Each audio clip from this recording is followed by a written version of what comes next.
Hello student, principle of inheritance की exercise 1 के solution में पहले पार्ट में हमने मेंडेलियन जेनेटिक्स के क्वेश्चन डिस्कस किए। नाउ आगे बढ़ते हैं और एक्सरसाइज का अगला सेगमेंट लेते हैं। इसमें हमारे क्वेश्चन जो रहेंगे वो रहेंगे जीन इंटरैक्शन के।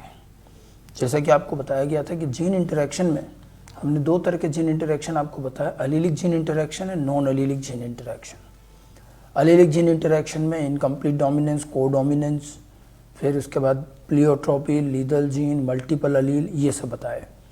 और नॉन अलीलिक इंटरैक्शन में मेनली हमने कॉम्प्लीमेंट्री, सप्लीमेंट्री जीन इंटरैक्शन और एपिस्टेसिस की बात करी। तो जो हम क्वेश्चन डिस्कस कर रहे हैं वो अब जीन इंटरैक्शन से रिलेटेड हैं, ठीक है। इसमें ब्लड ग्रुप, मल्टीपल अलील अपने आप में एक बड़ा इंपॉर्टेंट टॉपिक है, उसके कई क्वेश्चन होंगे, इनकम्प्लीट डोमिनेंस के भी हैं।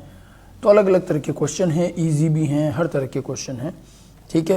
तो सबसे पहले लेते हैं, पहला जो ये क्वेश्चन दिख रहा है ये क्वेश्चन एक्चुअली है ब्लड ग्रुप का, ठीक है। What will be possible blood group in children from the parents with B and A B blood group. B and A B blood group वाले पेरेंट्स में पॉसिबल ब्लड ग्रुप चिल्ड्रन में क्या होगा, ठीक है। अब आप देखिए, एक पेरेंट अगर बी ब्लड ग्रुप है और एक पेरेंट अगर ए बी ब्लड ग्रुप है तो बड़ा सिंपल सा ए बी ब्लड ग्रुप का जीनोटाइप तो अपन लिख ही सकते हैं, क्रॉस करना है तो जीनोटाइप लिखना पड़ेगा, ये हो गया, ठीक है। अब दूसरा पेरेंट बी वाला है तो बी में लेकिन हमारे पास में दो तरह के ब्लड ग्रुप जीनोटाइप होते हैं, या तो बी वाला पेरेंट होमोजाइगस हो सकता है या फिर ये हेट्रोजाइगस हो सकता है, ठीक है। अब आप एक बार इसको होमोजाइगस मान के देख लो, एक बार हेट्रोजाइगस मान के देख लो। वैसे ये सब करने से पहले थोड़ा कॉमन सेंस भी लगा लो कि मैंने आपको बताया था कि अगर एक भी पेरेंट में ए बी ब्लड ग्रुप है तो एक बात तय है कि अगर ए बी ब्लड ग्रुप किसी भी एक पेरेंट में होता है तो बच्चों में ओ ब्लड ग्रुप नहीं आता, ठीक है। ये तय मानिए, अगर पेरेंट में ओ है तो फिर ए बी नहीं आएगा, ओ और ए बी एक दूसरे के अपोजिट चलते हैं। अब आप देखो, अपने अगर थोड़ा सा कॉमन सेंस लगाएं तो फर्स्ट ऑप्शन, सेकेंड ऑप्शन और फोर्थ ऑप्शन में तो ओ ब्लड ग्रुप है, तो इसका मतलब ये तो पॉसिबल ही नहीं है। तो यहाँ तो एक ही ऑप्शन वैसे पॉसिबल लगता है, थर्ड वाला, जिसमें ए बी और ए बी तीनों आएंगे, और तीनों आएंगे भी सही, ठीक है। अगर आप इसको हेट्रोजाइगस मान के इन दोनों का क्रॉस करते हैं तो आप देखो इसके अंदर क्या क्या आएगा। अगर ये आए और ये एक साथ आया तो यहाँ ए बी ब्लड ग्रुप आ रहा है, ये और ये एक साथ आया तो यहाँ पर बी ब्लड ग्रुप भी आ रहा है, फिर ये, ठीक है, और ये दोनों साथ आए तो यहाँ ए ब्लड ग्रुप भी आ रहा है और बी ब्लड ग्रुप भी आ रहा है। तो यहाँ पर वैसे तो ए बी और ए बी तीनों आ रहे हैं, ये तीनों आ रहे हैं, ठीक है। होमोजाइगस लोगे तब भी ए बी ब्लड ग्रुप और बी ब्लड ग्रुप आ रहा है, मतलब आएंगे इन तीन में से। वैसे तो आप क्रॉस करके भी कर सकते हो, लेकिन अब कॉमन सेंस लगाएं तो अगर एक पेरेंट में ए बी ब्लड ग्रुप है तो ओ तो आना ही नहीं है, तो तीन ऑप्शन आपके वैसे ही हट गए, आंसर थर्ड रह जाएगा इसका, ठीक है। Next one, in garden pea starch synthesis is effectively in homozygous round seeded plant, heterozygous round seeded plant, wrinkled seeded plant, pure and hybrid round seeded plant।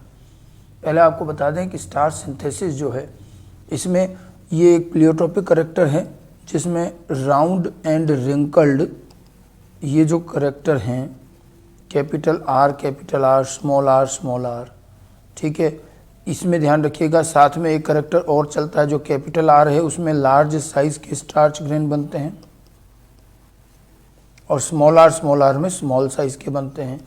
एक ही जीन लेकिन दो करेक्टर, ठीक है, छोटे साइज के स्टार्च ग्रेन। अब इनके cross में कैपिटल आर, स्मॉल आर जो बनता है तो ये होता तो राउंड है, लेकिन स्टार्च इसमें इंटरमीडिएट होते हैं, न बड़े न छोटे, इंटरमीडिएट साइज के स्टार्च ग्रेन, ठीक है। यहाँ दो करेक्टर एक साथ चलते हैं और उसी के अकॉर्डिंग पूछा गया। अब अपने को क्या चाहिए, starch synthesise effectively. Effective starch synthesis तो होगा होमोजाइगस में, ठीक है। जो हेट्रोजाइगस होता है उसमें इतना इफेक्टिव स्टार्च सिंथेसिस नहीं होता और तभी इंटरमीडिएट से कम स्टार्च बनता है, ये क्वांटिटेटिव करेक्टर है, ठीक है। तो स्टार्च सिंथेसाइज्ड इफेक्टिवली, तो ये किस में आएगा, होमोजाइगस राउंड सीडेड, जो कैपिटल आर कैपिटल आएगा उसमें आएगा, उसी में फिर लार्ज साइज बनेंगे। हेट्रोजाइगस में इतना इफेक्टिव होगा नहीं, रिंकल्ड में तो बनेगा ही नहीं, ठीक है। तो 98 का आंसर 2 हो जाएगा। Next question, sickle cell anaemia disorder is arises due to. Sickle cell anaemia आपको प्लियोट्रोपी के साथ साथ बताई गई थी और वहाँ पर हमने कहा था एक सिंगल बेस पेयर का सब्स्टिट्यूशन हुआ था उसके 6th कोड में, तो डुप्लीकेशन तो हुआ ही नहीं, गलत। सब्स्टिट्यूशन इन सिंगल बेस ये सही है, बाकी डिलीशन डुप्लीकेशन ये सब गलत है। सिकल सेल एनीमिया में जीन के 6th कोड में, ठीक है, एक सब्स्टिट्यूशन हुआ था और उससे एक कोड चेंज हो जाता है, एक अमीनो एसिड चेंज हो जाता है। Next one, when a pink flowered antirrhinum plant is test crossed then phenotypic ratio in resulting progeny. Pink flowered antirrhinum, अब एंटीराइनम पिंक फ्लावर तो अपने को ध्यान रखना है ये इनकम्प्लीट डोमिनेंस का एग्जाम्पल है, पहले ये क्लियर होना चाहिए, ठीक है। और पिंक फ्लावर्ड है, अगर ये पिंक फ्लावर है तो ये हेट्रोजाइगस होगा, कैपिटल आर स्मॉल आर, और इसका टेस्ट क्रॉस किया मतलब स्मॉल आर वाइट से करेंगे, तो टेस्ट क्रॉस करेंगे तो यहाँ पर 2 तरह की प्रोजेनी बनेगी वापस, कैपिटल आर स्मॉल आर, यानी कि पिंक भी बनेंगी और वाइट भी बनेंगी। तो टेस्ट क्रॉस में इनका क्या रेशियो आएगा, 1 pink and 1 white, answer 4th रहेगा, ठीक है। बहुत सिंपल सा क्वेश्चन है। Next one, sickle cell anaemia के रिस्पेक्ट में एक और question, mark the correct statement with respect to sickle cell anaemia. Correct for sickle cell anaemia, homozygous individual for HbS are apparently unaffected. देखिए homozygous individual for HbS मतलब person क्या हो गया, HbS, तो इसको तो डिजीज होगी, ये तो नॉर्मल अनअफेक्टेड कैसे हो सकता है, तो गलत हो गया। Heterozygous individual exhibit sickle cell trait, ठीक है। हेट्रोजाइगस इंडिविजुअल जो होता है HbA-HbS, हमने आपको बताया था इसमें कोडोमिनेंस होता है और इसलिए नॉर्मल आरबीसी और सिकल शेप्ड आरबीसी दोनों बनती है, हालांकि इसको डिजीज नहीं होती क्योंकि नॉर्मल आरबीसी अच्छी खासी होती है, ठीक है। तो सिकल सेल ट्रेट का मतलब है कि सिकल सेल का करेक्टर उसमें है, बिल्कुल है, उसकी कुछ आरबीसी तो सिकल शेप्ड होगी, तो ये बात तो सही लग रही है। सिकल सेल ट्रेट होना अलग चीज है, सिकल सेल एनीमिया डिजीज होना अलग चीज है, ध्यान रखना। डिजीज तो HbS में होगी, जो कैरियर होता है, जो हेट्रोजाइगस होता है, उसमें डिजीज नहीं होती, लेकिन उसकी कुछ आरबीसी सिकल शेप जरूर होती है, तो ट्रेट होता है उसमें, ठीक है।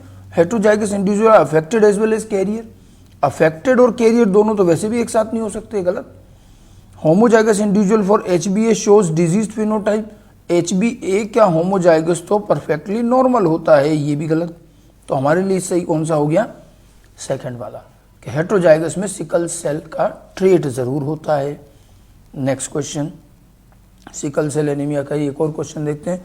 The defect sickle cell anaemia is caused by, blank दिया हुआ है, of glutamic acid by valine in 6th position of globin chain. तो क्या हुआ है यहाँ पर, ग्लूटामिक एसिड का वेलिन से सब्स्टिट्यूशन हुआ है, अभी तो बताया था, और चेन कौन सी, अल्फा या बीटा, तो ध्यान रखें सब्स्टिट्यूशन इन बीटा चेन, तो ये पहले में तो आएगा यहाँ सब्स्टिट्यूशन और यहाँ आएगा beta chain, beta globin chain, first answer हो जाएगा इसका, ठीक है। कि 6th पोजीशन पर ग्लूटामिक एसिड की जगह वेलिन का सब्स्टिट्यूशन प्रतिस्थापन हो गया और उसमें चेन हीमोग्लोबिन की कौन सी रहती है, beta chain. Incomplete dominance, in incomplete dominance dominant it is completely expressed in F1 generation, नहीं जी, डोमिनेंट पूरा कहाँ होता है, इनकम्प्लीट है ना वो तो। Phenotypic and genotypic ratio are different, ये भी गलत। फिनोटिपिक जीनोटिपिक रेशियो क्या आता है, 1:1 दोनों में, ठीक है। 2 dominant alleles are needed to express complete dominant trait.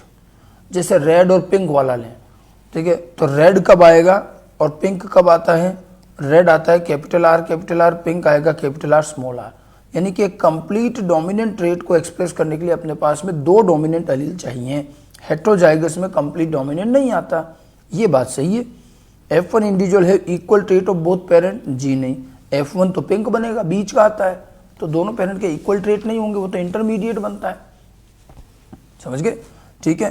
तो इसका आंसर क्या होगा, 3rd। इसको समझ लें कि इनकम्प्लीट डोमिनेंस में अगर अपने को कंप्लीट डोमिनेंट कैरेक्टर चाहिए तो होमोजाइगस कंडीशन चाहिएगी, हेट्रोजाइगस कंडीशन में नहीं हो पाएगा, ठीक है। हेट्रोजाइगस कंडीशन में बीच का फॉर्म इंटरमीडिएट फॉर्म आता है, तो डोमिनेंट कंप्लीट डोमिनेंट ट्रेट के लिए दोनों डोमिनेंट अलील होने चाहिए, यही इसका आंसर होगा। Next one, 104।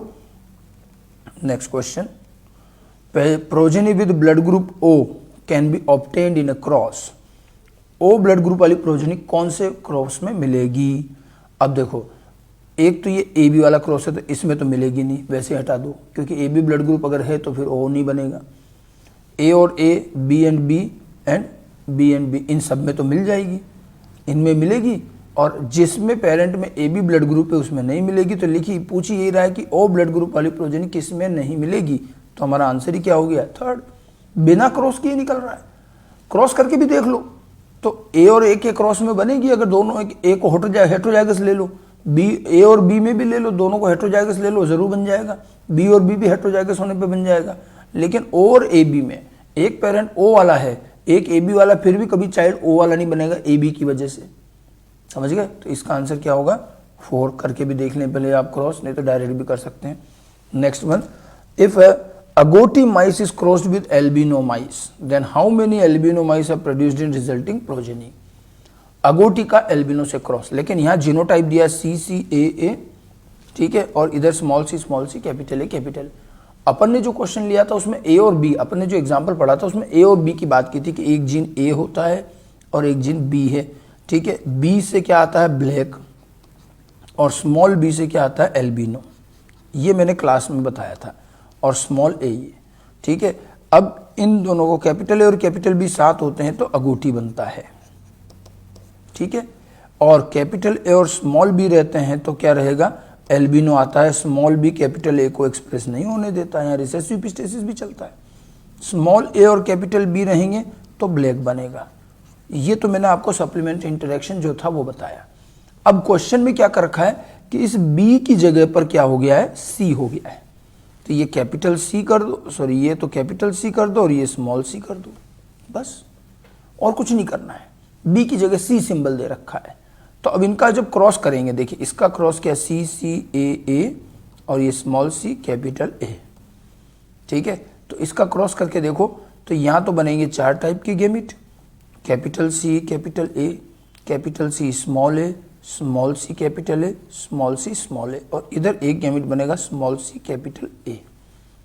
अब अपन इसकी प्रोजेनी बना लें तो देखो, एक तो ये बनी capital C small C capital A capital A, फिर एक ये बनेगा capital C small C capital A small A, एक ये बनेगा स्मॉल सी कैपिटल ए, और एक ये बना small C capital A small A. अब क्या कह रहा, how many albino mice are there, albino mice कहाँ होंगे, जिस में भी कैपिटल सी नहीं है वो एल्बिनो होंगे। देखो कैपिटल सी और कैपिटल ए और यहाँ भी कैपिटल सी, तो ये दोनों तो क्या बनेंगे, agouti, ये दोनों तो क्या बनेंगे, agouti। यहाँ स्मॉल सी कैपिटल ए और स्मॉल सी कैपिटल ए, तो कैपिटल ए स्मॉल सी के प्रेजेंस में ये दोनों बनेंगे एल्बिनो। बस हमने कुछ नहीं किया, बी की जगह सी कर दिया है, तो कितने बनेंगे एल्बिनो, तो 2 आ जाएगा आंसर इसका, 2। सप्लीमेंट्री जीन इंटरेक्शन के अकॉर्डिंग करना है। पहले मैंने आपको ये चीज़ बता दी कि एक्चुअल में अपन ने जो इंटरेक्शन पढ़ा था वो कैसा था, ठीक है। उसके बाद फिर मैंने ये देखो, ये पहले बी लिया था अपन ने, बी की जगह अपन ने ये कैपिटल सी कर दिया और यहाँ स्मॉल सी कर दिया। बी की जगह सी रख लो, बाकी सेम क्वेश्चन है, कोई वो नहीं है। और एल्बिनो कब बनेगा, जब कैपिटल सी या कैपिटल बी नहीं है, बी और सी की बात हो रही है यहाँ, तो इनमें कैपिटल नहीं है, स्मॉल सी होना चाहिए, स्मॉल बी होना चाहिए, तब आएगा। इसलिए ये दोनों एल्बिनो आएंगे। सप्लीमेंट्री इंटरेक्शन की कंडीशन के साथ करना है। अगर यहाँ नहीं समझ में आ रहा है या सप्लीमेंट्री याद नहीं आ रहा तो पहले सप्लीमेंट्री की कंडीशन समझ लें। ये मैंने पूरी कंडीशन वैसे यहाँ लिख रखी है, ठीक है। देन नेक्स्ट आगे बढ़ते हैं। Epistasis and dominance are respectively. Epistasis और डोमिनेंस का आपको डिफरेंस बताया था कि एपिस्टेसिस जो हैं ये नॉन एलीलिक होते हैं, नॉन एलीलिक जीन के बीच में एक जीन दूसरे जीन को सप्रेस करता है, और डोमिनेंस जो है ये एलीलिक होता है। बस सिंपल सी बात है, ठीक है। तो अब यहाँ पर क्या हुआ, इंट्राजीनिक इंटरजीनिक। देखिए अगर इंट्रा और इंटर की बात करते हैं तो जो एलीलिक होता है वो इंट्राजीनिक होता है, एक जीन के अंदर के जो अलील है उनके बीच का इंटरेक्शन, और जो नॉन एलीलिक है वो इंटरजीनिक है। तो ये तो उल्टा लिखा हुआ, वैसे गलत हो गया। Non allelic extra allelic, non allelic तो ठीक है लेकिन एक्स्ट्रा एलीलिक कुछ नहीं होता, एलीलिक होगा नॉन एलीलिक होगा, ये वैसे ही गलत है। Non allelic inter allelic. अब देखो नॉन एलीलिक तो ठीक है एपिस्टेसिस, इंटर एलीलिक का मतलब है अलील के बीच में, तो ये एलीलिक इंटरेक्शन अलील के बीच में होता है, non allelic interaction non allele के बीच में होता है, तो ये फिर भी सही हो जाएगा। इंटरजीनिक नॉन एलीलिक, अब डोमिनेंस तो नॉन एलीलिक वैसे ही नहीं होगा, तो ये भी गलत। तो एपिस्टेसिस नॉन एलीलिक इंटरेक्शन, और डोमिनेंस जो है अलीलिक इंटरेक्शन, अलीलिक को आप इंटर अलीलिक भी बोल सकते हैं। तो आंसर क्या हो जाएगा अपना 3। समझ गए? इस तरह से करना है। Next one, mirabilis in antirrhinum. In mirabilis in antirrhinum plant the appearance of pink hybrid between cross of red and white flower parent indicate. मतलब रेड और व्हाइट का क्रॉस करने पर पिंक आना क्या इंडिकेट करता है? तो ये इनकम्प्लीट डोमिनेंस, अपूर्ण प्रभाविता इंडिकेट करता है। इसमें ऐसा कोई बहुत विशेष बात नहीं है, सिंपल एग्जाम्पल बेस्ड क्वेश्चन है। Next one, in case of incomplete dominance the monohybrid ratio of F2 phenotype. Incomplete dominance के केस में रेशियो क्या रहता है? तो अपने को याद होना चाहिए 1:1 का रेशियो रहता है। ठीक है, एक और क्वेश्चन, इस क्वेश्चन में भी कई लोग कंफ्यूज होते हैं, इसको भी समझ लें अच्छे से। A white flowered mirabilis plant small r is crossed with red and 120 plants are produced in F2 generation.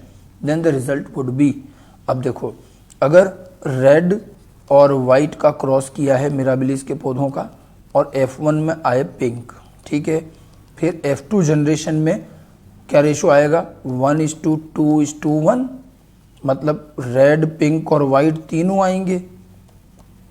Okay, लेकिन आपको अब कायदे से देखा जाए तो रेड, पिंक और व्हाइट आए, और अगर 120 प्लांट प्रोड्यूस हुए हैं तो 120 के इसी प्रोपोर्शन में अगर निकालें तो 30 रेड आने चाहिए, 60 पिंक आने चाहिए और 30 व्हाइट आने चाहिए। ये तो कर सकते हो। अब लेकिन ऐसा आंसर नहीं है। अब आपको पता होना चाहिए कि जो मैं इनकम्प्लीट डोमिनेंस बताता हूं, मैंने लास्ट में कहा था कि ये एक क्वांटिटेटिव मात्रात्मक करेक्टर है। मतलब 2 कैपिटल आर होने पर रेड, ठीक है, और 1 कैपिटल आर होने पर पिगमेंट आधा रह गया पिंक। पिंक दरअसल वो लाइट रेड है, क्योंकि ये क्वांटिटेटिव करेक्टर है। जिसको हम पिंक कह रहे हैं वो डाइल्यूटेड या लाइट रेड होता है। ठीक है, तो अब क्या हुआ, अगर मैं इन दोनों को एक साथ बोलूं तो ये 60 और 30 कितने हो गए? 90। क्या ये 90 सारे एक जैसे रेड हैं? नहीं, 90 में से कुछ, यानी कि 30 तो डार्क रेड हैं और 60 क्या है? हल्के रेड हैं, जिनको पिंक कह रहे हैं। तो क्वेश्चन में कभी कभी यूं लिख देते हैं 90 नॉन यूनिफॉर्मली रेड, मतलब कुछ ज्यादा रेड है, कुछ कम रेड है, और 30 व्हाइट हैं। तो अपना आंसर ऐसे निकलेगा 90 uniformly coloured and 30 white. Uniformly coloured तो नहीं है, 90 non uniformly coloured and 30 white, ये आंसर आएगा। ठीक है, यहां इन्होंने रेड पिंक अलग अलग ना करके रेड और पिंक को मिलाकर कह दिया नॉन यूनिफॉर्मली रेड। ठीक है, तो ऐसे करके इसका आंसर देना अपने को। नेक्स्ट वन, सॉरी, अगला क्वेश्चन, हाँ, next question, when the phenotypic and genotypic ratio resembles in F2 generation it is an example of। अगर phenotypic और genotypic ratio F2 जनरेशन में बराबर या एक जैसे आते हैं तो किसका एग्जाम्पल हुआ?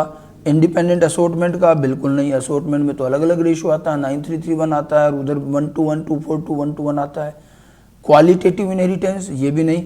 जो मेंडल के जितने भी मोनोहाइब्रिड, डायहाइब्रिड सब क्वालिटेटिव और सब में रेशियो अलग अलग आ रहे हैं, phenotypic, genotypic. Segregation of factors, ये भी नहीं। इनकम्प्लीट डोमिनेंस, ये सही होगा। इनकम्प्लीट डोमिनेंस में 1:2:1 का रेशियो आता है, फिनोटिपिक रेशियो भी और जीनोटिपिक रेशियो भी, तो इसलिए इसका आंसर 4 करेंगे।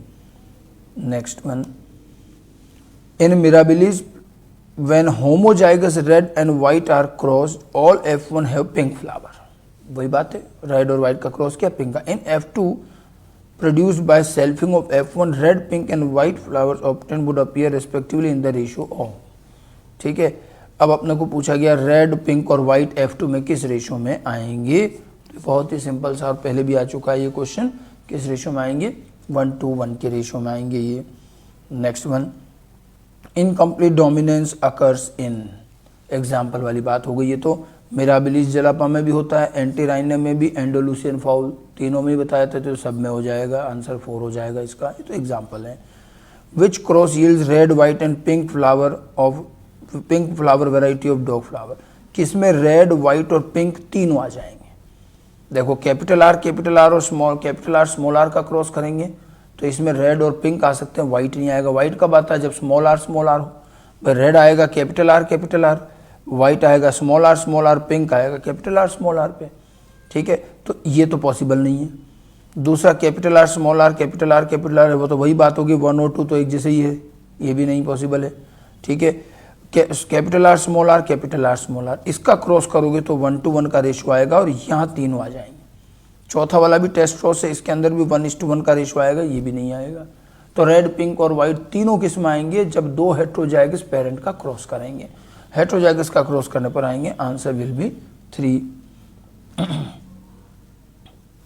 ठीक है, next one, what shall be, अगला जो क्वेश्चन है हमारा, what shall be the ratio in offspring when a roan cow is crossed with a white bull. अब देखो ये एग्जांपल किसका है? रोन और काउ का। ये है कोडोमिनेंस का एग्जांपल। रोन हमने क्या बताया था? B1 B2 हेट्रोजाइगस जो है ये रोन होता है, और वाइट को हम B1 B1 ले लें, ठीक है, तो ये वाइट हो गया।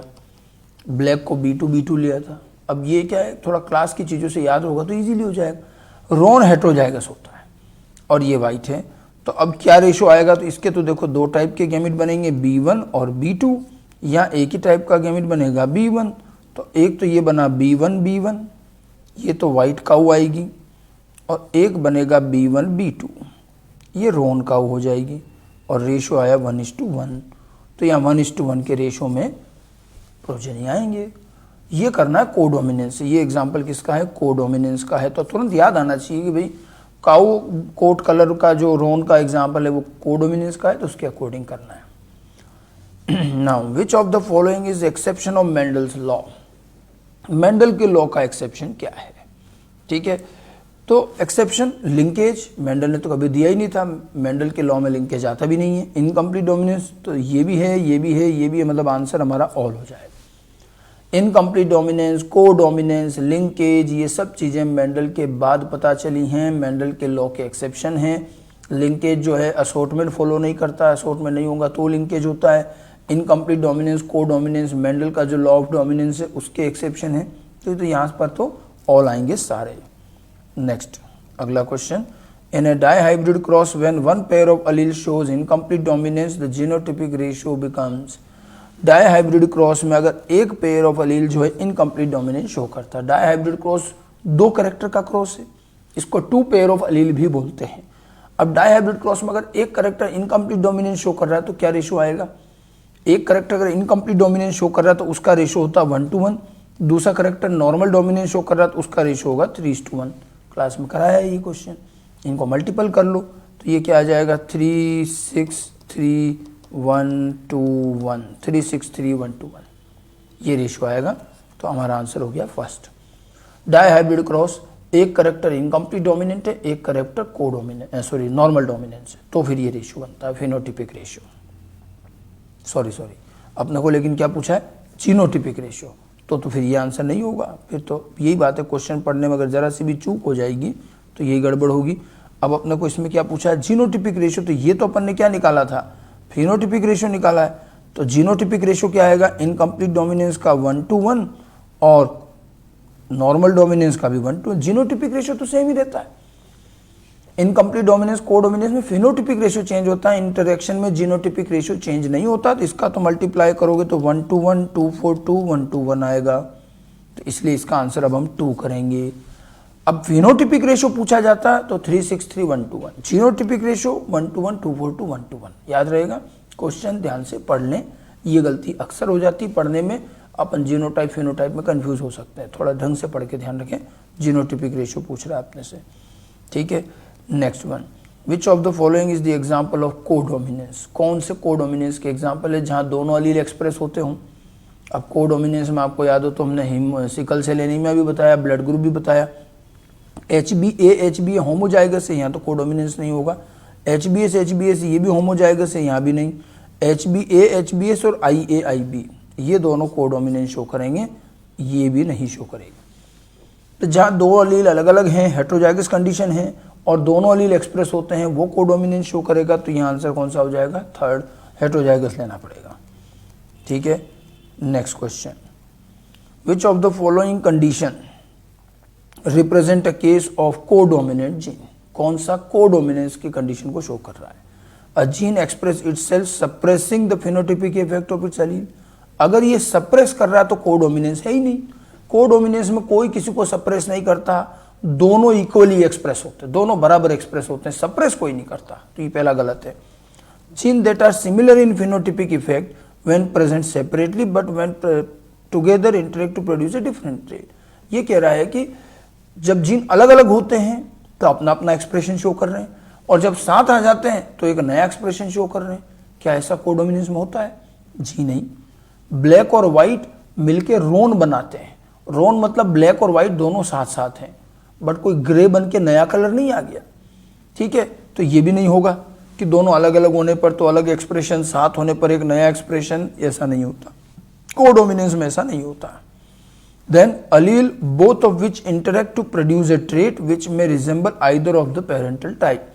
अब ये कह रहा है कि दोनों अलील जो हैं आपस में इंटरेक्ट करके एक करेक्टर बनाते हैं जो अपने किसी एक पेरेंट से मैच करता है, तो ये भी गड़बड़ है। कोडोमिनेंस में जो प्रोजेनी बनता है वो अपने दोनों पेरेंट से मैच करता है। F1 resembles both of the parent, तो ये भी ठीक नहीं है। Alleles each of which produces an independent effect in heterozygous condition। Heterozygous condition में अलील अपना अपना एक्सप्रेशन शो करते हैं, कोई किसी को सप्रेस नहीं करता, कोई मिलकर करेक्टर भी नहीं बनाता। यही कोडोमिनेंस है और आंसर भी आपका यही होगा। कोडोमिनेंस की डेफिनेशन के अकॉर्डिंग आंसर देना है, समझ गए? ठीक है, इसका फोर्थ आंसर होगा। Next question, a gene which suppresses the effect of another gene not located on the similar locus of the homologous chromosome. एक जीन दूसरे जीन के इफेक्ट को सप्रेस कर रहा है। सप्रेशन वाला काम एपिस्टेसिस में या डोमिनेंस में, लेकिन not located on same locus. Same locus वाला नहीं है, लोकस अलग, लोकस अलग मतलब नॉन अलीलिक जीन, और नॉन अलीलिक है और तब एक जीन दूसरे जीन को सप्रेस कर रहा है, तो ये किसका एग्जाम्पल हुआ? ये एपिस्टेसिस का एग्जाम्पल होगा। कॉम्प्लीमेंट्री सप्लीमेंट्री में तो सप्रेशन होता ही नहीं। डुप्लीकेट जीन हालांकि अपने कोर्स में नहीं है, लेकिन इसमें भी कोई सप्रेशन नहीं होता। ठीक है, तो यहां क्या आएगा? एपिस्टेसिस। अगर ये not located on similar locus नहीं होता तो फिर तो डोमिनेंस भी हो सकता था, क्योंकि नॉट लोकस सेम लोकस पर नहीं है, कहीं और लोकस पर है, मतलब ये नॉन अलीलिक इंटरेक्शन है, एपिस्टेसिस है। ठीक है, अगर ये सेम लोकस पर होता तो फिर तो डोमिनेंस में भी यही काम होता है। आपको बताया भी था, डोमिनेंस और एपिस्टेसिस दोनों में एक जीन दूसरे जीन को सप्रेस करता है, बस डोमिनेंट में जीन अलीलिक होते हैं, एपिस्टेसिस में नॉन अलीलिक होते हैं। ठीक है, इसलिए इसका आंसर थर्ड रहेगा। Next one, the phenomenon in which an allele of one gene suppress the expression of allele of another gene। ठीक है, अब क्या कह रहा है? एक जीन का अलील दूसरे जीन के अलील को सप्रेस कर रहा है। अब भी सेम मैंने वही चीज डिस्कस करी है, तो यहां भी आंसर एपिस्टेसिस आएगा। अगेन या डोमिनेंस नहीं आएगा, क्योंकि एक जीन और दूसरा जीन अलग अलग दो जीन की बात कर रहे हैं, यानी कि ये नॉन अलीलिक है। एक ही जीन के सेम लोकस पर प्रेजेंट अलील के बीच में होते तो बात डोमिनेंस की होती। इनएक्टिवेशन सप्रेशन जैसा कोई फिनोमिनन नहीं है, आंसर हमारा एपिस्टेसिस रहेगा। तो दोनों ही क्वेश्चन सेम ही थे ये। नेक्स्ट वन, अगला question, when two independently assorting dominant gene interact with each other to produce a particular phenotype. दो अलग अलग लोकस के इंडिपेंडेंटली असोर्ट होने वाले जीन इंटरेक्ट करके एक पर्टिकुलर फिनोटाइप बनाते हैं, but when they present alone they did not produce the phenotype. लेकिन अगर ये दोनों साथ में नहीं होते हैं तो फिर ये करेक्टर नहीं बना पाता। मतलब ये अगर अकेले होते हैं तो वो करेक्टर नहीं बनता, लेकिन साथ होते हैं तो ही बनता है। और ऐसा कोई इंटरेक्शन आपको बताया गया था कि दोनों जीन के डोमिनेंट अलील जब साथ होंगे तो ही करेक्टर आएगा, एक भी अगर एब्सेंट हुआ तो करेक्टर नहीं आएगा। ये चीज बताई थी आपको कॉम्प्लीमेंट्री जीन इंटरेक्शन में। तो इसका आंसर क्या होगा? Complementary.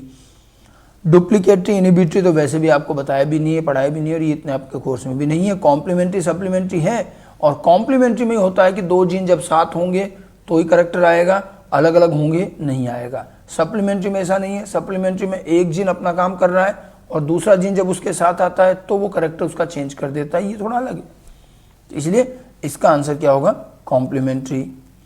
Next one, A B blood group shows. A B blood group क्या शो करता है? Codominance, complex dominance, mixed inheritance, composite inheritance. तो हम सभी जानते हैं ए बी ब्लड ग्रुप क्या शो करेगा?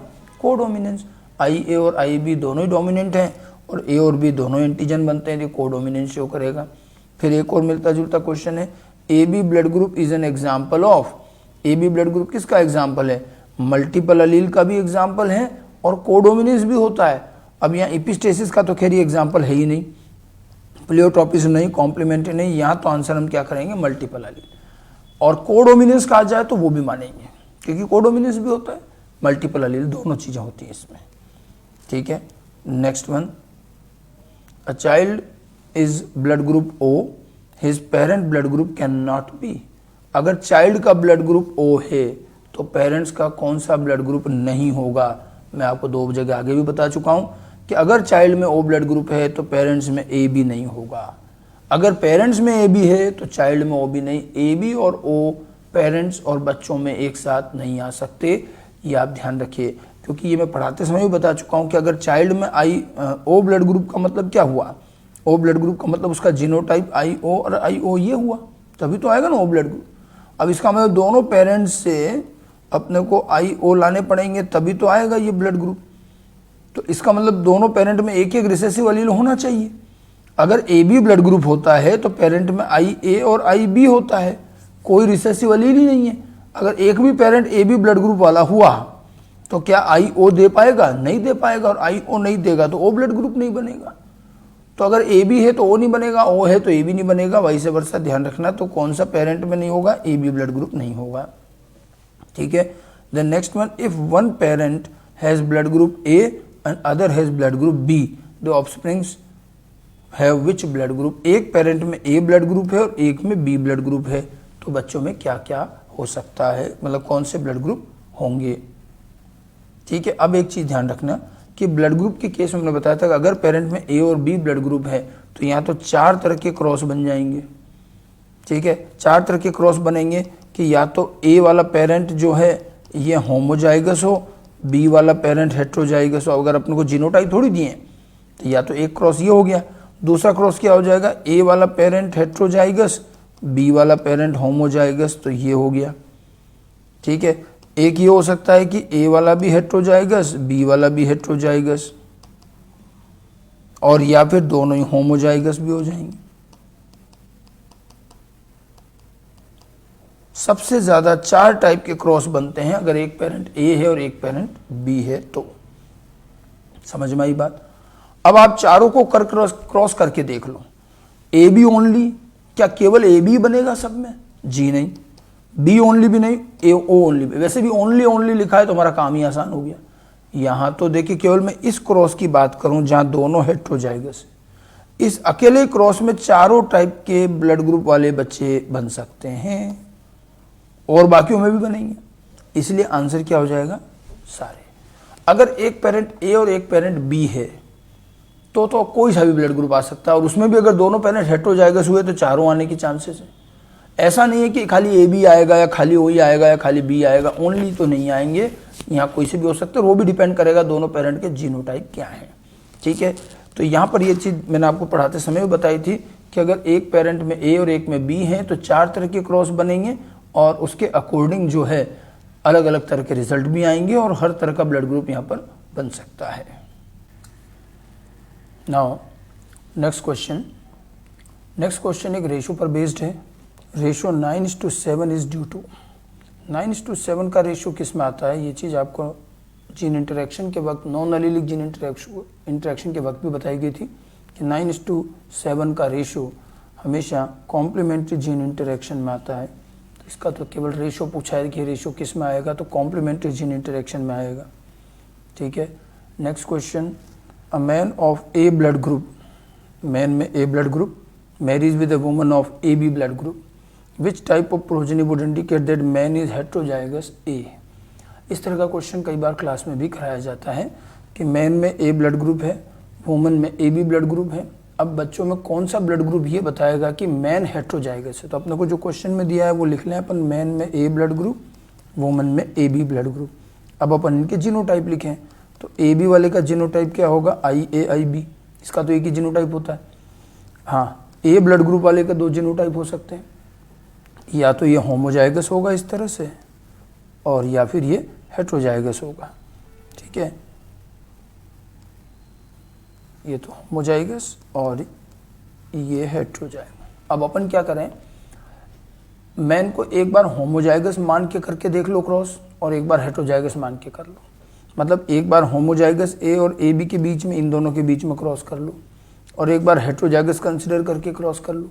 अब आप देखो इसका और इसका अगर आप क्रॉस करोगे तो क्या रिजल्ट आएगा। देखो यहाँ तो आई ए है, तो ये तो गैमेट में आई ए आएगा।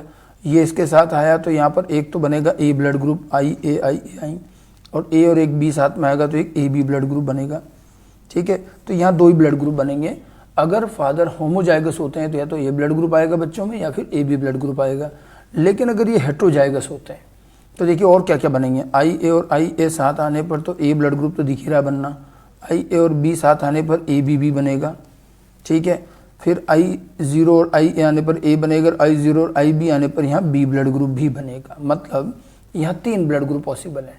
अब आप देखिए क्वेश्चन में पूछ रहा है कि बच्चों में कौन सा ब्लड ग्रुप हमें ये बताएगा कि फादर या वो मैन जो है वो हेट्रोजाइगस है। देखिए ए ब्लड ग्रुप और ए बी ब्लड ग्रुप आने पर तो पता नहीं चलेगा क्योंकि तो होमोजाइगस में भी आ रहे हैं, हेट्रोजाइगस में भी आ रहे हैं। केवल ये बी ब्लड ग्रुप जो है ये केवल तभी आता है जब मैन हेट्रोजाइगस होते हैं। तो इसलिए हमारा यहाँ आंसर क्या हो जाएगा, 4th आंसर हो जाएगा बी ब्लड ग्रुप। इससे हमें पता चलेगा कि मैन हेट्रोजाइगस है या नहीं है। ओके, सिंपल सा क्वेश्चन है। Next question, child of O blood group has B blood group father, the genotype of father would be. अब देखो फादर में जीनोटाइप बी दिया है और इनके चाइल्ड में जीनोटाइप क्या दिया हुआ, ओ। तो ओ वाले का जीनोटाइप तो अपने को पता है कि होमोजाइगस होगा। इसका मतलब ये हुआ कि फादर और मदर दोनों ने इसको रिसेसिव अलील दिया होगा, तभी तो इसमें आई ओ आकर के ओ बना होगा। और फादर अगर इसको एक रिसेसिव अलील दे रहे हैं और फादर में बी ब्लड ग्रुप भी है तो फादर में दूसरा अलील कौन सा हो जाएगा, आई बी। इसका मतलब फादर बी ब्लड ग्रुप के लिए हेट्रोजाइगस होंगे, तभी वो अपने बच्चे को आई ओ का रिसेसिव अलील दे पाएंगे और तभी बच्चे में ओ ब्लड ग्रुप आएगा। फादर अगर हेट्रोजाइगस नहीं हुए तो ओ ब्लड ग्रुप कभी नहीं बन सकता। तो इसका मतलब फादर में ब्लड ग्रुप अपने को जीनोटाइप पूछा है तो जीनोटाइप क्या हो जाएगा, ये 4th वाला आंसर हो जाएगा, हेट्रोजाइगस होंगे। ब्लड ग्रुप के इसी तरह के सिंपल क्वेश्चन आते हैं एग्जाम्स में भी, तो ध्यान से क्वेश्चन पढ़ना है, बहुत आराम से किया जा सकता है। Next question, when A red flower plant was cross pollinated with white flower, भाई रेड वाले का क्रॉस वाइट फ्लावर से किया गया, ठीक है, and the offspring were self pollinated to obtain the phenotypic ratio 1:1। ये तो सिंपल सा क्वेश्चन है, पहले भी आ चुका है कि भाई रेड और वाइट का क्रॉस किया, फिर जो प्रोजेनी आया उसकी सेल्फिंग कराई तो F2 में 1:1 का फिनोटाइपिक रेशियो आया। अब 1:1 का फिनोटाइपिक रेशियो किस में आएगा, तो हमें क्लियर पता है कि ये इनकम्प्लीट डोमिनेंस में ही आता है, बाकी किसी में नहीं आएगा फिनोटाइपिक रेशियो 1:1। तो ये तो खैर आंसर क्वेश्चन पढ़ते हो रहा है, थ्योरेटिकल क्वेश्चन है सिंपल सा। Next one, epistasis differs from dominant, epistatic gene differs from dominant gene. Dominant और एपिस्टेसिस का मैंने डिफरेंस पढ़ाते समय भी बताया था कि डोमिनेंस और एपिस्टेसिस दोनों में कॉमन बात यह है कि दोनों में एक जीन दूसरे जीन को सप्रेस करता है, बट डोमिनेंस में ये काम अलीलिक जीन के बीच में होता है और एपिस्टेसिस में ये काम क्या होता है, नॉन अलीलिक के बीच में। एपिस्टेटिक में दो अलग अलग जीन है और एक जीन दूसरे जीन को सप्रेस करता है, नॉन अलीलिक जीन, और जो वो सप्रेस कर रहा है, सप्रेस करने के बाद ही उसका एक्सप्रेशन भी आ रहा है। मतलब एपिस्टेटिक जीन अलग से कोई काम नहीं कर रहा, वो दूसरे को सप्रेस करके ही काम करेगा। ठीक है, तो जरा आप देखिए, epistatic gene differs from dominant gene. Epistatic gene is non allelic, ये भी ठीक बात है क्योंकि डोमिनेंट तो अलीलिक है। Epistatic gene never express itself independently, ये बात सही है। एपिस्टेटिक जीन कभी भी इंडिपेंडेंटली एक्सप्रेस नहीं होता, वो हाइपोस्टेटिक को सप्रेस करके ही होगा। ठीक है, and epistatic and hypostatic genes are present in different locus. जब नॉन अलीलिक जीन है तो अलग अलग लोकस पे ही तो होंगे। मतलब ये तो सारी बातें सही आ रही हैं। ठीक है, एपिस्टेटिक जीन ये जो इस लाइन में लोगों को कंफ्यूजन आता है सेकंड में, तो ध्यान रखना, एपिस्टेटिक जीन इंडिपेंडेंटली एक्सप्रेस ना हो करके बल्कि क्या करता है, वो एक हाइपोस्टेटिक जीन को सप्रेस करने के बाद वो एक्सप्रेस होता है, जबकि डोमिनेंस में ऐसा नहीं है। हमें लगता है कि डोमिनेंट में एक अलील ने दूसरे अलील को सप्रेस करा, बट वास्तव में हम जानते हैं सप्रेस थोड़ी होता है। डोमिनेंट अलील फंक्शनल है, रिसेसिव अलील नॉन फंक्शनल है, तो डोमिनेंट अपना इंडिपेंडेंटली एक्सप्रेस हो जाता है, रिसेसिव को सप्रेस नहीं करता, वो तो हमें दिखता है खाली। इसलिए अगर एपिस्टेटिक जीन का डोमिनेंट जीन से हम डिफरेंस लेंगे तो तीनों चीजें आएंगी, all will be the answer. ठीक है, next question, a gene show its effect on more than one character. अगर एक जीन एक से ज्यादा कैरेक्टर पर अपना इफेक्ट शो करता है तो उसे क्या बोलते हैं, ये तो बहुत सिंपल सी बात है, इसे प्लियोट्रोपिक जीन कहते हैं। ठीक है, नेक्स्ट वन, अगला question, in multiple allele system gamete possess. Multiple allele system में गैमिट में कितने अलील होंगे, तो गैमिट क्या होते हैं, गैमिट हैप्लॉइड होते हैं। हैप्लॉइड होने का मतलब इसमें कितना होगा, एक अलील। ठीक है, सिंपल सी बात है, हैप्लॉइड गैमिट है तो एक अलील, आंसर 3 हो जाएगा। ब्लड ग्रुप, नेक्स्ट क्वेश्चन जो है, blood grouping in human is controlled bye, human में ब्लड ग्रुप कंट्रोल होता है 4 अलील 3 अलील 2 अलील 3 अलील। तो देखिए 4 अलील और 2 अलील तो हटा ही दो। 3 allele in which I N I B are dominant, 3 allele in which I A is recessive. तो वैसे ही दिख रहा है 3 अलील हैं जिसमें आई ए और आई बी दोनों डोमिनेंट है। ठीक है, ये तो क्वेश्चन बहुत सिंपल है, इनमें किसी को कोई डाउट नहीं होना चाहिए, आराम से पढ़ के कर सकते हैं।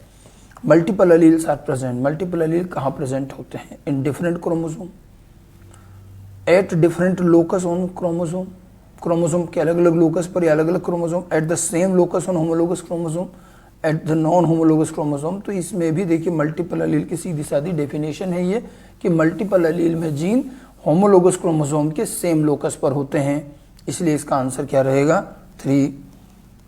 ठीक है, एक और देखिए एपिस्टेसिस और डोमिनेंस के डिफरेंस पर क्वेश्चन है। Epistasis differs from dominance because in epistasis one gene pair mask the expression of another gene pair. अब ये फिर बहुत लोगों को कंफ्यूजन होता है। हमने क्या कहा था, एपिस्टेसिस जो है नॉन अलीलिक जीन है।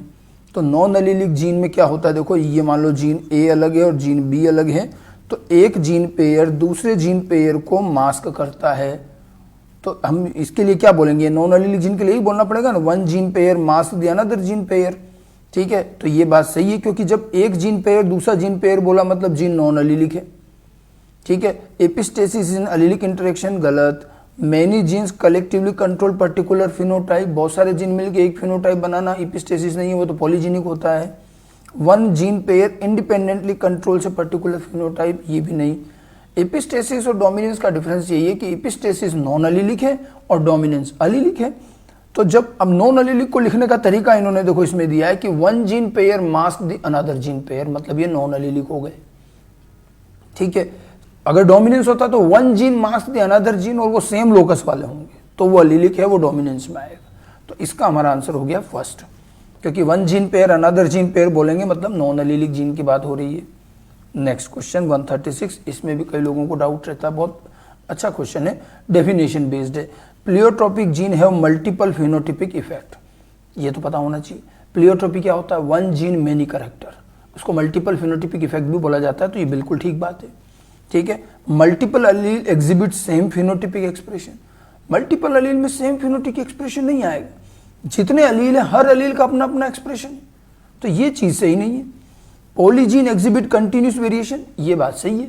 पॉलीजेनिक इनहेरिटेंस क्वांटिटेटिव कैरेक्टर होता है, और पॉलीजेनिक के क्वेश्चन अभी आगे भी आएंगे।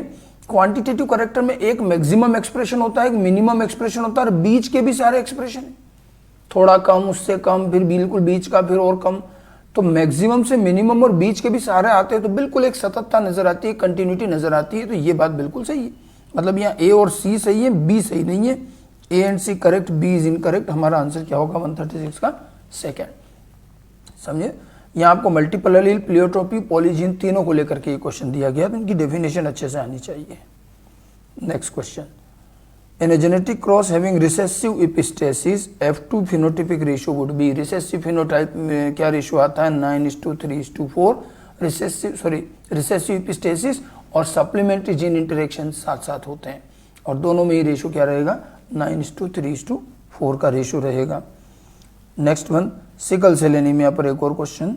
Sickle cell anaemia is due to, sickle cell anaemia का रीजन क्या है, कौन सी चेन यूज होती है, अल्फा या बीटा, बीटा, और उसमें एक अमीनो एसिड चेंज हो जाता है। Change of amino acid in alpha chain नहीं, change of amino acid in beta chain of haemoglobin, chain of amino acid in both alpha and beta, chain of amino acid in either alpha और beta नहीं, केवल beta chain की बात करेंगे। तो sickle cell anaemia में beta chain के अंदर एक अमीनो एसिड का चेंज हो जाता है, आंसर हो जाएगा उसका second. Next, what would be the colour of flower in F1 progeny as a result of cross between homozygous red and homozygous white in snapdragon. अब स्नैपड्रैगन में फ्लावर कलर में क्या होता है, incomplete dominance. Snapdragon flower colour में क्या आएगा, incomplete dominance.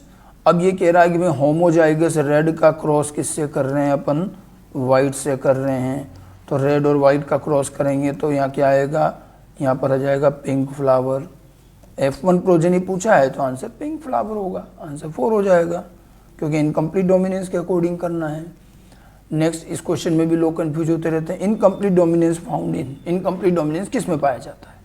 अब कईयों को लगता है कि साहब एंटीराइनम मेजस तो आपने बताया था, लेकिन हमने यहाँ आंसर दिया है both पाइजम sativum and antirrhinum मेजस।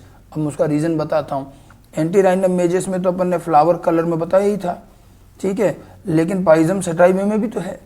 पाइजम sativum में size of starch grain, size of starch grain का जो करेक्टर है, स्टार्च कणों का आकार, ये इनकम्प्लीट डोमिनेंस है। बड़े आकार के स्टार्च, छोटे आकार के और बीच के आकार के, तो पाइजम सेटाइवम में भी इनकम्प्लीट डोमिनेंस होता है। कौन से करेक्टर में? स्टार्च ग्रेन की साइज में होता है, और एंटीराइनम में फ्लावर कलर में, तो दोनों में आएगा। तो आंसर क्या करेंगे? बोथ आंसर होगा इसका। Next one 141, a child with mother of A blood group, mother of A blood group and father of A B blood group will be. Mother में ब्लड ग्रुप ए, फादर में blood group A B है, तो child का blood group क्या होगा? ठीक है, अब ए बी वाले का तो जीनोटाइप आई ए और आई बी होना है। अब आप देखो सेम इसी तरह क्वेश्चन मैंने पहले भी बताया है कि अगर एक भी पेरेंट में ए बी ब्लड ग्रुप है तो बच्चों में ओ ब्लड ग्रुप नहीं आता, क्योंकि ओ लाने के लिए तो आई ओ करना पड़ेगा, तो वो ए बी वाला कहाँ से लाएगा?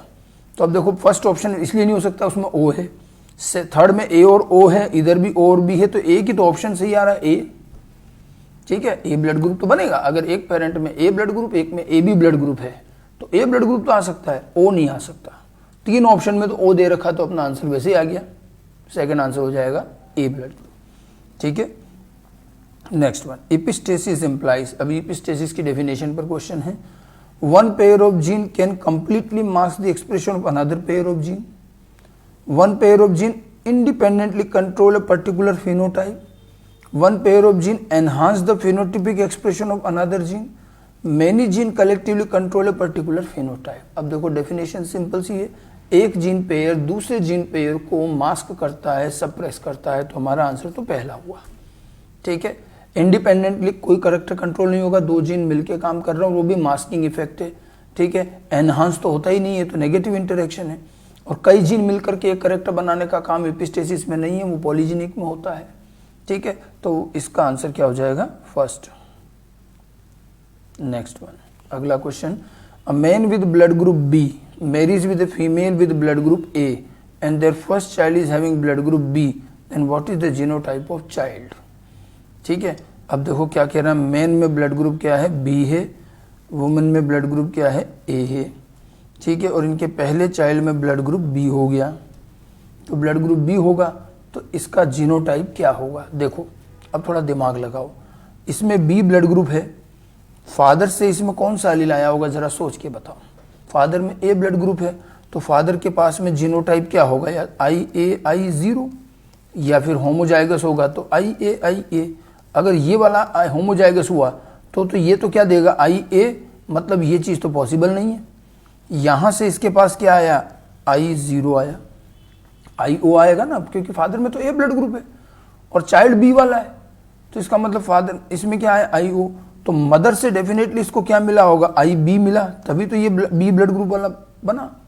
तो इसका मतलब जो ये चाइल्ड है, चाइल्ड का जीनोटाइप क्या हो जाएगा? चाइल्ड का जीनोटाइप डेफिनेटली हेटेरोजाइगस होगा, आई बी आई ओ। ठीक है, क्योंकि फादर इसको रिसेसिव एलील देगा, तभी ये बी वाला बनेगा। फादर में या तो रिसेसिव एलील होगा या आई ए एलील होगा, और आई ए आने पर तो बी ब्लड ग्रुप बनेगा नहीं। तो ये तो थोड़ा कॉमन सेंस लगा के भी कर सकते हो आप इसको। ठीक है, नेक्स्ट वन, एक और ब्लड ग्रुप का ही question, a child with mother of blood group A and father of blood group A B, ठीक है, will not have which of the following blood group. अब इसमें थोड़ा सा बदल लिया आपने को, कि अब ये कह रहा है कि चाइल्ड मदर में ए ब्लड ग्रुप है और फादर में ए बी ब्लड ग्रुप है। ठीक है, तो चाइल्ड में कौन सा नहीं होगा? अब अगेन अभी वो कंसेप्ट मैंने अभी बताया था कि जब अगर ए बी ब्लड ग्रुप होता है तो चाइल्ड में ओ ब्लड ग्रुप कभी नहीं आएगा, तो ओ कभी नहीं आएगा। बाकी तो ए भी आ सकता है, बी भी आ सकता है, ए बी भी आ सकता है, लेकिन ओ ब्लड ग्रुप तब तक नहीं आएगा जब तक कि किसी भी पेरेंट में ए बी ब्लड ग्रुप है। ठीक है, तो इसलिए इसका answer O blood group fourth रहेगा। नेक्स्ट वन, अब mother has blood group B, father has A blood group, और मतलब ये ब्लड ग्रुप के प्रैक्टिस के लिए क्वेश्चन दिए हैं, बहुत आसान से हैं। मदर के अंदर बी ब्लड ग्रुप है, फादर में ए ब्लड ग्रुप है, तो चाइल्ड में क्या हो सकता है। वैसे एक चीज़ ध्यान रखिए, जब बी और ए ब्लड ग्रुप है तो मैंने आपको बताया भी था 4 तरह के पॉसिबल क्रॉस होते हैं, ठीक है। दोनों होमोजाइगस हो सकते हैं पेरेंट, क्योंकि जीनोटाइप थोड़ी दिया पेरेंट का, तो दोनों पेरेंट होमोजाइगस हो सकते हैं, दोनों पेरेंट हेट्रोजाइगस हो सकते हैं, दोनों एक पेरेंट होमोजाइगस एक हेट्रोजाइगस, 4 क्रॉस बनते हैं। और ऐसे में उसमें A blood group, O blood group सभी आ सकते हैं, एनी ऑफ द अबव। अगर एक पेरेंट में ए और एक में बी है तो फिर बच्चों में कोई सा भी ब्लड ग्रुप आ सकता है, चारों आने की चांसेस रहते हैं, ठीक है। ए भी आ सकता है, ओ भी आ सकता है, ए बी सब आ सकते हैं, इसलिए इसका आंसर हम 4 करेंगे, any of the above. Next one, 2 non allylic gene produces the new phenotype when present together. 2 non allylic gene जब साथ होते हैं तो एक नया फिनोटाइप बनाते हैं, but fail to do independently then it is called, ठीक है। लेकिन जब वो अलग अलग होते हैं तो वो नहीं बना पाते हैं। 2 नॉन एलिलिक जीन साथ में आने पर एक नया फिनोटाइप बना रहे हैं, अलग अलग होने पर वो नहीं बना पा रहे हैं। ये कौन सा इंटरेक्शन है, ये इंटरेक्शन कौन सा हुआ, कॉम्प्लीमेंट्री जीन इंटरेक्शन। सीधा सीधा डेफिनेशन का क्वेश्चन है, कॉम्प्लीमेंट्री जीन इंटरेक्शन। कॉम्प्लीमेंट्री में यही होता है कि डोमिनेंट फॉर्म केवल तभी आता है जब दोनों के डोमिनेंट साथ होते हैं। अगर एक का भी डोमिनेंट है और एक का नहीं है तो फिर डोमिनेंट कैरेक्टर नहीं आता, फिर रिसेसिव आ जाता है। तो जीन अलग अलग होने पर वो काम नहीं कर पाते हैं जो वो साथ मिलके करते हैं, इसी को हम कॉम्प्लीमेंट्री कहते हैं। इसका आंसर कॉम्प्लीमेंट्री जीन इंटरेक्शन होगा। Next one, sickle cell anaemia is the result of mutation in haemoglobin. कौन सा म्यूटेशन हुआ, तो उसमें एक बेस पेयर चेंज हुआ था, CTC की जगह CAC हो गया छठे कोड में। एक बेस पेयर का चेंज होना उसको पॉइंट म्यूटेशन, बिंदु परिवर्तन कहते हैं, ठीक है। तो सिकल सेल एनीमिया के केस में म्यूटेशन कौन सा हुआ है, पॉइंट म्यूटेशन है, ठीक। Next one, when both alleles of a pair are fully expressed in heterozygous condition. अगर किसी हेट्रोजाइगस कंडीशन, मान लो ए है, इसमें दोनों अलील पूरी तरह से एक्सप्रेस हो रहे हैं अच्छे से, मतलब ए बी और दोनों अलील अगर एक्सप्रेस होते हैं तो इसका मतलब दोनों अलील डोमिनेंट हैं, तो फिर हम उसको कोडोमिनेंट कहेंगे। अगर हेट्रोजाइगस कंडीशन में दोनों अलील एक्सप्रेस हो रहे हैं तो उसे क्या कहेंगे, कोडोमिनेंट कहेंगे, ठीक है। Answer second. Then 149, inheritance of flower colour in dog flower plant. Dog flower plant कौन सा, एंटीराइनम मेजस, ठीक है। Now F1 plant has phenotype that, dog flower plant के F1 में, डॉग फ्लावर में फ्लावर कलर में कौन सा एग्जांपल था, ये इनकम्प्लीट डोमिनेंस का, ठीक है। तो इनकम्प्लीट डोमिनेंस में F1 जो होगा resembles both of the parent, तो रेड और व्हाइट से पिंक आ गया तो दोनों में से किसी भी पेरेंट से मैच नहीं कर रहा है, तो गलत हो गया। Did not resemble either of the parent, बिल्कुल ठीक बात है, किसी भी एक से रिजेंबल नहीं करेगा। Resembles with only one parent, नहीं, एक भी पेरेंट से नहीं, ये किसी भी पेरेंट से रिजेंबल नहीं करेगा, क्योंकि डॉग फ्लावर में इनकम्प्लीट डोमिनेंस होता है, तो इसका आंसर हम सेकंड करेंगे। इनकम्प्लीट डोमिनेंस में F1 प्रोजेनी अपने किसी भी पेरेंट से मैच नहीं करती, वो दोनों के बीच की आती है। Next question, 3 different alleles of blood group ABO types will produce how many genotypes in phenotype. तो बहुत सिंपल सा क्वेश्चन, अगर 3 अलील हैं तो उससे कितने जीनोटाइप बन रहे हैं, 6 जीनोटाइप बनते हैं, 3 अलील के बना के भी दिखा रखें क्लास में। और उससे फिनोटाइप कितने बने, तो 4 बनेंगे, तो 6 जीनोटाइप और 4 फिनोटाइप, सेकेंड आंसर होगा, ठीक है। Now find out the correct match, सही मैच बताना है, correct match. F1 resembles either of the parent, F1 किसी भी एक पेरेंट से मैच करता है, इसको डोमिनेंस कहेंगे। मेंडल के डोमिनेंट में तो यही तो था कि F1 progeny resembles any one of the parent, किसी भी एक पेरेंट से, ये तो सही है। F1 resembles in between, incomplete dominance, ठीक है, ये भी सही बात है। F1 दोनों के बीच का आ रहा है, incomplete dominance. F1 resembles both parent, codominance, दोनों से मैच करता है तो कोडोमिनेंस, मतलब ये तो 4 तीनों सही है, ऑप्शन क्या आ जाएगा, 4 ऑल ऑफ द, ठीक है। डोमिनेंस, इनकम्प्लीट डोमिनेंस, कोडोमिनेंस में अंतर यही है। डोमिनेंस में पेरेंट किसी भी एक पेरेंट से मैच करता है, इनकम्प्लीट डोमिनेंस में किसी से मैच नहीं करता, दोनों का बीच का आता है, और कोडोमिनेंस में दोनों आता है। Next question, which of the following condition is true for codominance. Phenotype of F1 resembles either of the 2 parents, either लगा दिया तो गलत हो गया। Phenotype of F1 did not resembles either of the parent, did not नहीं, दोनों से resemble करता है। Phenotype of weapon resembles both parent, तो ये चीज़ आएगा, वन ऑफ दीज भी नहीं। ठीक है, ये तो दोनों मिलते जुलते ही क्वेश्चन थे, तो इसका आंसर क्या हो जाएगा, third. Next one, which of the following is a good example of multiple allele. Multiple allele का एग्जाम्पल कौन सा है, तो हमें मालूम है ब्लड ग्रुप में कौन सा होता है, multiple allele. Size of starch grain में तो इनकम्प्लीट डोमिनेंस होता है। शेप ऑफ सीड्स में नॉर्मल डोमिनेंस है। फ्लावर कलर इन पी, ये भी नॉर्मल डोमिनेंस है। मल्टीपल अलील तो एबीओ ब्लड ग्रुप इसका सबसे बढ़िया एग्जाम्पल है। ठीक है, आंसर 1 रह जाएगा। ठीक है, next one, now sickle cell anaemia पर एक और क्वेश्चन है बना। Sickle cell anaemia, the mutant haemoglobin molecule undergo polymerisation. जो म्यूटेंट HbS से जो हीमोग्लोबिन बनता है वो लो ऑक्सीजन कंडीशन में, लो ऑक्सीजन टेंशन में पॉलीमराइज हो जाता है और उससे आरबीसी की शेप चेंज हो जाती है।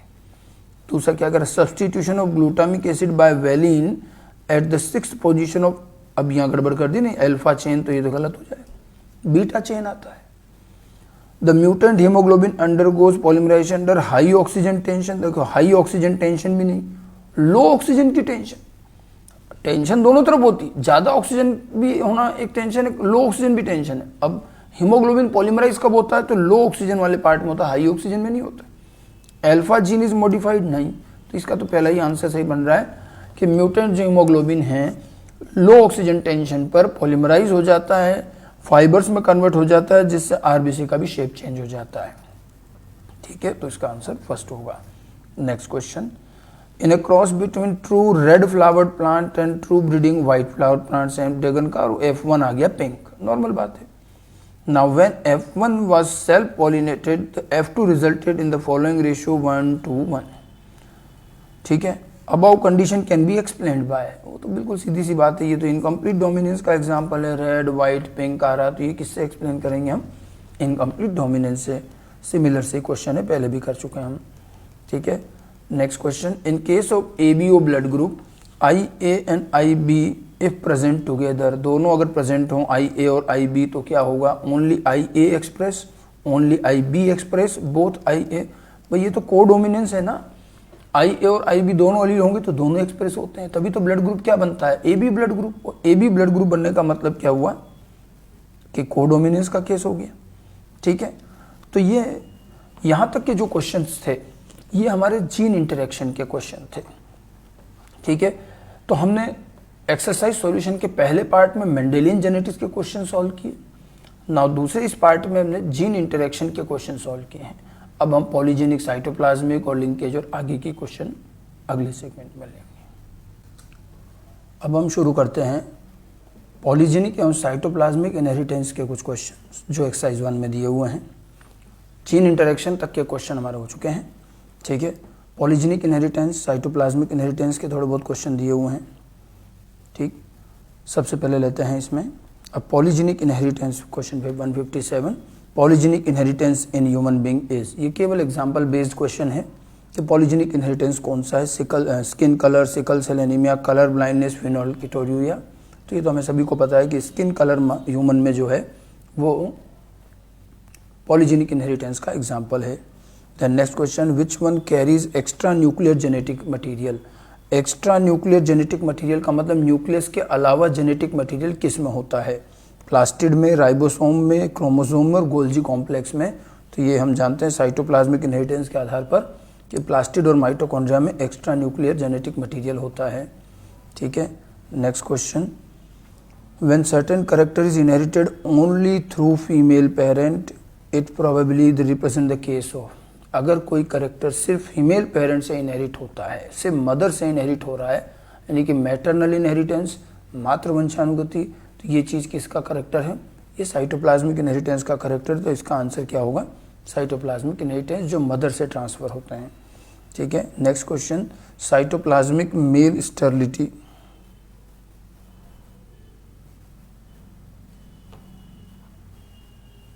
Next question, cytoplasmic male sterility is inherited. Cytoplasmic male sterility, ये आपको एग्जांपल साइटोप्लाज्मिक इनहेरिटेंस में बताया जाता है। मेल स्टेरिलिटी इन मेज जो है माइटोकॉन्ड्रियल जीन की वजह से होती है और ये मैटरनली इनहेरिट होगा। तो माइटोकॉन्ड्रियल जीन की वजह से, इसलिए इसका आंसर क्या होगा, ये मैटरनली इनहेरिट होगा। ठीक है, नेक्स्ट क्वेश्चन, उसके बाद which type of inheritance is the results are in which type of inheritance the results are affected by reciprocal cross? कौन से केस में रेसिप्रोकल क्रॉस के रिजल्ट डिफरेंट आते हैं? तो साइटोप्लाज्मिक रेसिप्रोकल क्रॉस के वक्त भी एक्सेप्शन बताए थे कि साइटोप्लाज्मिक इनहेरिटेंस और सेक्स लिंकेज, इन दो के केस में रेसिप्रोकल क्रॉस का रिजल्ट सेम नहीं आता। तो यहाँ पर जो है न्यूक्लियर ब्लेंडिंग साइटोप्लाज्मिक और ऑल, तो यहाँ हमारा आंसर होगा साइटोप्लाज्मिक इनहेरिटेंस। बहुत सिंपल से क्वेश्चन है। साइटोप्लाज्मिक इनहेरिटेंस में बहुत ज़्यादा क्वेश्चन आते भी नहीं है, और आते हैं तो बहुत सिंपल बेसिक क्वेश्चन आते हैं। ठीक है, next question the scientist who first discovered cytoplasmic inheritance, जिन्होंने साइटोप्लाज्मिक इनहेरिटेंस डिस्कवर किया था, ये नाम आपको बता रखा है, ये कोरेंस होंगे। कोरेंस ने सबसे पहले मिराबिलीज में साइटोप्लाज्मिक इनहेरिटेंस डिस्कवर किया।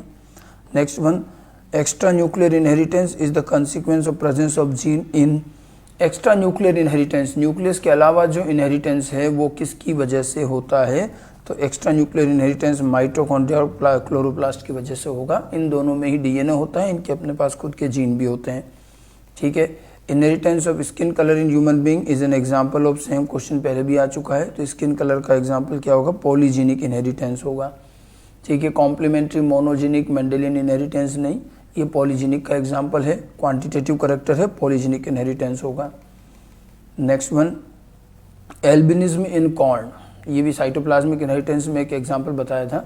एल्बिनिज्म इन प्लांट, प्लांट में एल्बिनिज्म का मतलब है लीफ के अंदर का ग्रीन कलर हट जाना, कलरलेस लीफ होती है। और ग्रीन कलर कब हटेगा? जब उसमें क्लोरोप्लास्ट नहीं होगा। तो एल्बिनिज्म मतलब कलरलेस कंडीशन इन प्लांट। ठीक है, और ये चीज़ तब आएगी जब उसके अंदर क्लोरोफिल या क्लोरोप्लास्ट नहीं हो। तो ये अब देखिए, जब क्लोरोप्लास्ट नहीं होता एल्बिनिज्म के अंदर, तो वो एल्बिनिक प्लांट जो होता है वो जर्मिनेट भी होता है, उसकी बीज से वो उगता भी है, एक दो लीफ भी बनेगी, लेकिन वो एल्बिनिक रहेगी क्योंकि क्लोरोप्लास्ट नहीं है। तो शुरू से ही जब प्लांट का जर्मिनेशन होगा तब से उसमें लीफ में ग्रीन कलर नहीं आएगा। तो ये प्लांट ज़्यादा बड़े नहीं हो पाते हैं। जर्मिनेशन के तुरंत बाद जब उनमें एक दो पत्तियाँ निकलती, छोटा सा सीडलिंग ही होता है अभी वो, उसी समय उनकी डेथ हो जाती। प्लांट में एल्बिनिज्म मैटरनल इनहेरिटेंस तो है ही, लेकिन साथ में उसमें ऑर्गेनिज्म की डेथ हो जाती है, प्लांट की डेथ हो जाती है, इसलिए उसे लीदल जीन भी कहते हैं। एल्बिनिज्म इन प्लांट के और क्या शो करेगा? मैटरनल इनहेरिटेंस तो शो करेगा ही, साथ में वो लीदल जीन भी है। जिस जीन की वजह से डेथ होती हो उसको लीदल बोलते हैं। तो ये लीदल जीन इफेक्ट भी शो करता है। ठीक है, आंसर 4 रहेगा इसका। Next one, a dihybrid ratio of 14641 is obtain instead of 9331, this is an example of. अगर 9331 की जगह डाइहाइब्रिड क्रॉस में 14641 का एग्जांपल आ रहा है, मतलब रेशियो आ रहा है, मतलब ये क्या है? Polygenic inheritance, quantitative character. ठीक है, क्वालिटेटिव करेक्टर के साथ रेशियो आता है 9331 डाइहाइब्रिड क्रॉस में, क्वांटिटेटिव करेक्टर के साथ में रेशियो आएगा 14641। ठीक है, next question, in polygenic inheritance trait which controlled by 3 pairs of genes. ठीक है, trait which is controlled by 3 pair of genes, 2 individual which are heterozygous for 3 alleles crossed each other, such type of cross produces what phenotypic ratio? अब आप देखो, ये कह रहा है कि भाई 3 जीन से करेक्टर रेगुलेट हो रहा है और वो भी पॉलीजेनिक है, यानी कि क्वांटिटेटिव करेक्टर है। ठीक है, और दो जो हैं, 2 ऑर्गेनिज्म जिनमें क्रॉस किया वो तीनों जीन के लिए हेट्रोजाइगस हैं, तो इस तरह से क्रॉस हुआ। तो इसके क्रॉस से हमको क्या रेशियो मिलेगा? तो देखो, ट्राई हाइब्रिड क्रॉस भी आपको बताया था कि पॉलीजेनिक इनहेरिटेंस क्वांटिटेटिव करेक्टर में 3 जीन का अगर क्रॉस करते हैं तो रेशियो क्या आएगा? रेशियो डायरेक्ट याद करने को बताए भी थे कि ये रेशियो आएगा 1:6:15:20:15:15:6:1, ये रेशियो बनेगा। 3 जीन लेंगे तो ये रेशियो आएगा। आंसर क्या हो जाएगा इसका? 4 आंसर होगा।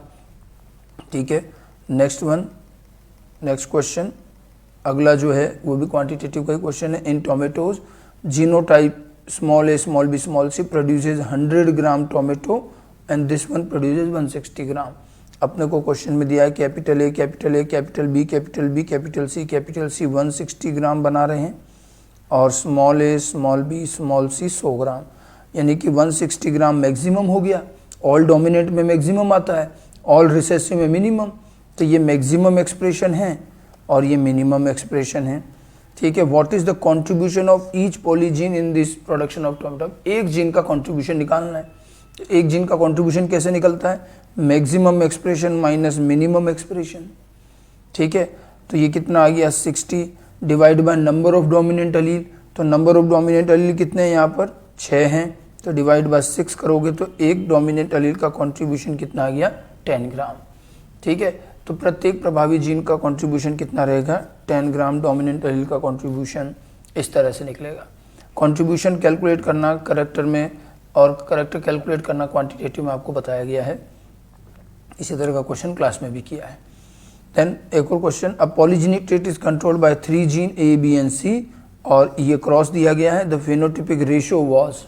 अब देखो ये सेम पहले वाला क्वेश्चन है, बस इसमें इन्होंने क्या किया 1/6 और ये x लगा दिया और यहाँ x लगा दिया है और पूछ रहा है कि x की वैल्यू क्या होगी, तो रेशियो क्या होता है 1/6 15 20 15 6 1, तो x की जगह क्या आ जाएगा 15। हमें रेशियो तो याद ही कि 3 जीन के केस में रेशियो आता है 1/6 15 20 15 6 1, तो x की जगह 15 आ जाएगा।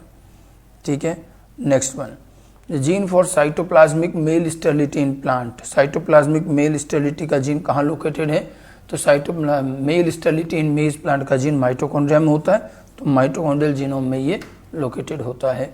ठीक है, तो ये जो क्वेश्चन थे ये सारे question cytoplasmic inheritance polygenic inheritance के थे, थोड़े से क्वेश्चन हैं और ज़्यादा इनमें डिटेल इस तरह से आता भी नहीं है, साइटोप्लाज्मिक में बहुत कम, और पॉलीजेनिक के करेक्टर के एग्जाम्पल और पॉलीजेनिक में कंट्रीब्यूशन निकालना करेक्टर निकालने के जो क्वेश्चन है जो आपको क्लास में भी कराएगा उसी से रिलेटेड यहाँ भी क्वेश्चन थे।